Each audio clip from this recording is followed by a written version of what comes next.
हत्यारी शिवराज पाटिल मध्य प्रदेश में गुना में एक किसान परिवार की ज़मीन छीनने के लिए वर्दीधारी गुंडों ने शिवराज पाटिल की सरकार ने बर्बर हत्याएं की।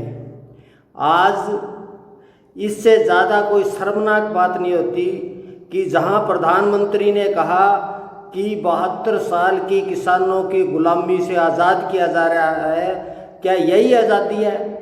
पूरे देश में हजारों एकड़ ज़मीनें सरकार ने जबरन उद्योगपति भूमाफिया से मिलके छीन ली गई। सस्ते दाम में उसके बाद विकास के नाम पे प्लाटें काट दी गई, कॉलोनियाँ बना दी गई, तो बड़े बड़े कारखाने बना दिए गए, सड़कें बना दी गई। लेकिन किसान को क्या मिला? किसान को आत्महत्या मिली।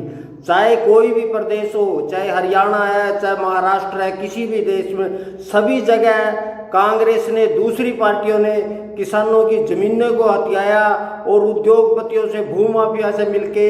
आप एक ही बात देखो, बाबा रामदेव जो राष्ट्र का नाम लेता, राष्ट्रभक्ति का नाम लेता, हजारों एकड़ प्रदेश के सभी प्रदेशों में उसने ज़मीन हथियाई और वहाँ अपनी दुकानदारी चला रहा है। और आज अगर किसान अपनी भूमि, सुप्रीम कोर्ट ने स्पष्ट कहा था कि भी किसान की बिना इजाज़त के खेती बाड़ी ज़मीन का अधिग्रहण नहीं किया जा सकता, और वो सिर्फ अपनी छोटे छोटे बच्चों को लेकर अपनी ज़मीन, अपनी फसल बचाने के लिए निवेदन कर रहा है और उन बच्चों को बर्बरता से मारा गया।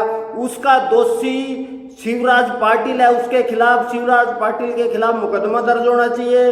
वहाँ के एसपी, डीसी और आईजी और डीजीपी के खिलाफ मुकदमा दर्ज होना चाहिए। और तुरंत सरकार ने इतनी बेशर्मी से बात की कि हमने उसको निलंबित किया।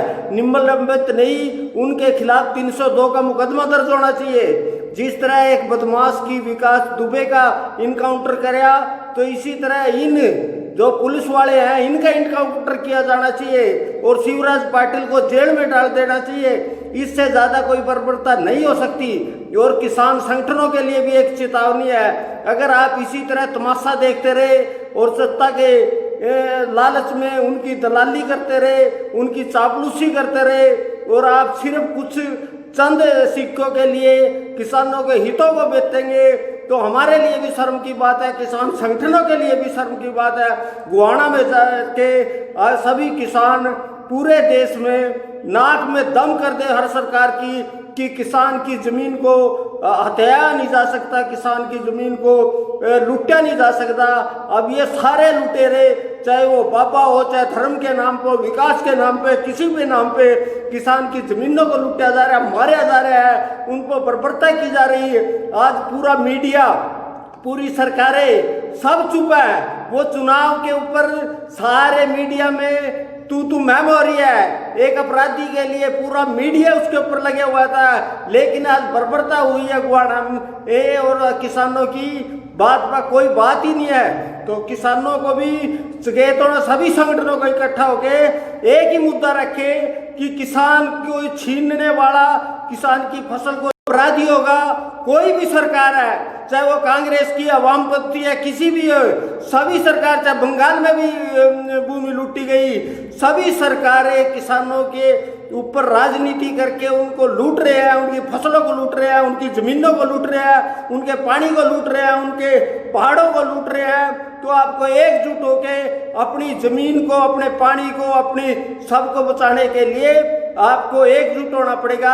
आप देखो अभी वो वीडियो देखना कि उसको देख कर रोंगटे खड़े हो जाते हैं, शैतान भी रो पड़ेगा कि इस तरह की बर्बरता क्या इस लोकतंत्र के देश में, जो लाठी तंत्र, गोली तंत्र है, चाहे वो बीजेपी की सरकार है, चाहे वो कोई भी सरकार है, डूब के मरना चाहिए प्रधानमंत्री को, जिसने कहा कि किसानों के 72 साल की आजादी को दिलवाएंगे। ये आजादी है, किसानों के बच्चों को मारा जा रहा है। तो अभी देखना क्या